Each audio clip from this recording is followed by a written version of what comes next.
One of my favorite videos that we have made thus far is when we had the opportunity to go down to the Columbus Dream Center and serve the guests there. There is such a need for good foot care, especially for our homeless community. So we were super excited to load up our team to hear the stories, but what we have found is that it is so exciting to see so many of you have asked great questions of how do you get started with doing something like a foot care service in your local communities. So I thought, what a great video then to actually show you guys how I pack for a mobile pedicure service. So I'm gonna kind of just walk through what I do, and a big shout out to Rock City and the Dream Center for allowing our team to come to love on your guests and for this opportunity.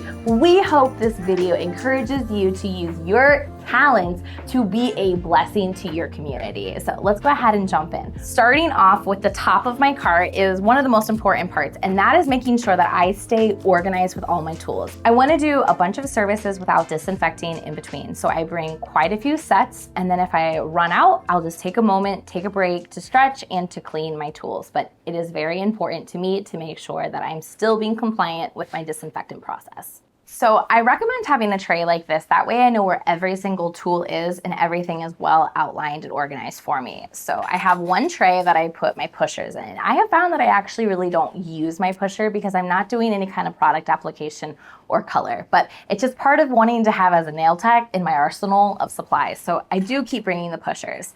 The most important tool implement that I bring is actually going to be the pedicure excavator. And the reason for that is there is a lot of buildup, a lot of dead skin cells, a lot of sock fuzz. We see this in our clients all the time. So I use this as a tool to really just clean out that lateral fold that creates comfort. I also use toenail nippers versus toenail clippers. The reason for this is the toenails usually tend to be a little thicker. So having this sharp point, I'm able to maneuver to really be able to get a good clean cut, especially on those heavier, thicker toenails. I want to try to cut as much as I can versus exfoliating because I want to have less airborne particles. Also, we'll have my diamond file for shaping the toenails, as well as my angel foot file that if I need to just go over, if there's a lot of dead skin, what I'll just quickly do is go over it and kind of just clean it all up. I'm not here doing a full pedicure service. It's about providing care and trying to see as many people within a short amount of time.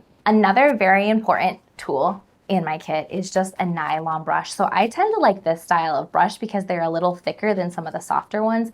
And I will use this to actually help me clean the feet as well as to remove some of that buildup of dust in between the lateral folds. I also then have my Erica's bits and I organize them so I have all my bits in groups so I can quickly grab things. I don't necessarily need a lot of all my other tools, but I do bring my bit binder because I'm like, why not? I want to know if I'm going to need something. The last thing I want to be doing is sitting there on the spot thinking if only I were to bring that tool. So I do have my bit binder with a lot of my tools, but I already know what I'm going to use a lot of. So what you're going to see in my pedicure kits is the long and lean, a mandrel for sanding bands, and the unicorn. I really like using the unicorn because there's usually a lot of buildup in that lateral fold. So what I'll do is I'll go ahead and thin it out and then use my excavator to clean out that lateral fold, especially with those guests who have a lot of discomfort due to ingrowns. Okay.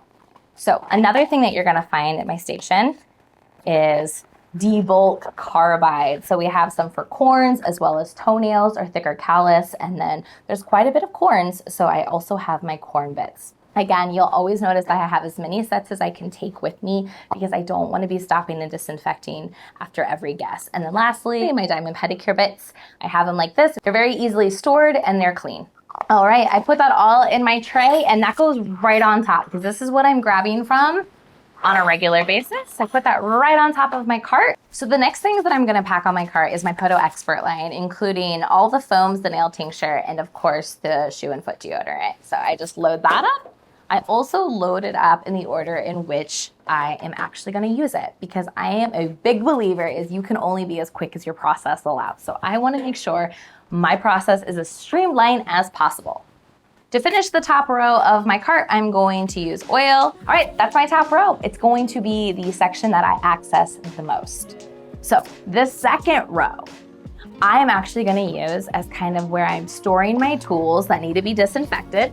So all my dirty tools are gonna go right into this bucket, and when I get back home, that is when I will do my disinfection.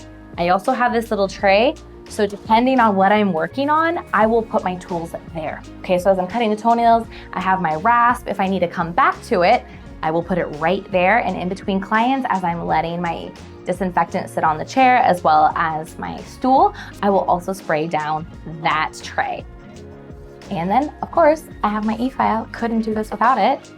Put that right there. Side note, I really like wearing scrubs, and the reason for that is it's just easy to be able to put my equipment right in my pocket. That way I'm not dropping it, and I know my machine is right on me as I'm quickly moving around. So that's a pro tip for you.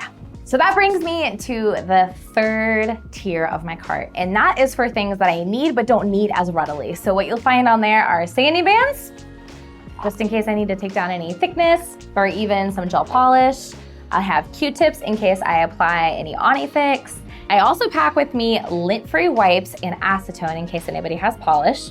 And lastly, don't always have time for this, but Onifix for those involuted nails. I'm also gonna put my cleaning, my disinfection, and my PPE products on the bottom shelf. So that is going to include masks. I have just the regular blue mask, as well as making sure I have that K95 to prevent any fungal getting into my nose or my mouth. Always recommend having multiples of those. Gloves. Puppy pads. So what I really like about the puppy pads is when my guest sits down, I want their feet to be on something clean. So what I'll do is I will put that out as they're taking their shoes off. And it's also a way of just catching the debris and also being able to clean up efficiently. So what I'll do before they put their shoes on is I will turn it back over, have them put their feet on it, and then I will clean up, and it's just part of my cleanup. It makes cleanup a lot easier. I also use shop towels just to clean everything down, and sometimes I'll also need to clean the feet. I find that these actually hold up better than just what your everyday kitchen paper towels can do. I have my hand sanitizer, which is really important because anytime that I am going to touch another tool, I want to make sure I'm putting that on my gloves just so I'm not cross-contaminating anything. So that goes right on here. I have my pampered perch. This can be super helpful just depending on the body position of my guests. It allows them to have their foot up as I put them in a zero gravity chair that right underneath the calf, I can put this little device so that I can get underneath their heels. Safety glasses, because getting a toenail in the eye is never fun. And then of course my Lucaside disinfection wipes. And lastly, a few things that you're gonna wanna have also in your cart is your Lucaside RTU. This is a pre-mix, so it's a 1-minute kill. I really like this because I can very quickly spray it, wipe it down, and know that I am providing a clean and safe place for my guests. And I just hang that in my cart. Also, you might find that filling up a spray bottle and putting warm soapy water in it will be helpful because sometimes you're just going to actually need to spray the feet and use one of your shop towels and actually clean the feet before starting your process. And again, I just hang that from my cart. A few other things that you'll find helpful is having a first aid kit. You never know whether it's one of the volunteers or one of the guests. Just having this available in case someone needs a Band-Aid, you need some ointment of some kind, you can have access to that. And then a few extra tips. I feel like one of the biggest things is when you are serving is to not be a burden to the other volunteers. So I try to think of everything that I'll need. That includes having things like my own trash can with multiple liners, including a power strip in case I need any power, and an extension cord. I really want to come prepared and able to have all my focus on the guests. There's a few other things that you're going to want to make sure that you pack. One of them is a chair for you to sit comfortably in. So I recommend your pedicuring chair that you work in as a technician. The second thing is also having like a zero gravity chair. So like those outdoor chairs, that way your client can get comfortable and the feet are lifted up for you to work on them. So strongly recommend that. You're also going to want a few other things. I will also pack a media release and sign-up sheet along with a pen and clipboard. And just because it's been a hot, long day, I will also pack a second pair of clothing with me and put them in a trash bag so I can go home and wash the clothes that have debris all over them. All right, I'm all packed and ready to go. Let me know if this has been helpful and you feel empowered to do this in your own community. Would love to hear in the comments how I can set you up that you would feel ready, eager, and excited to bring this kind of solution to your community. Like, comment, and subscribe.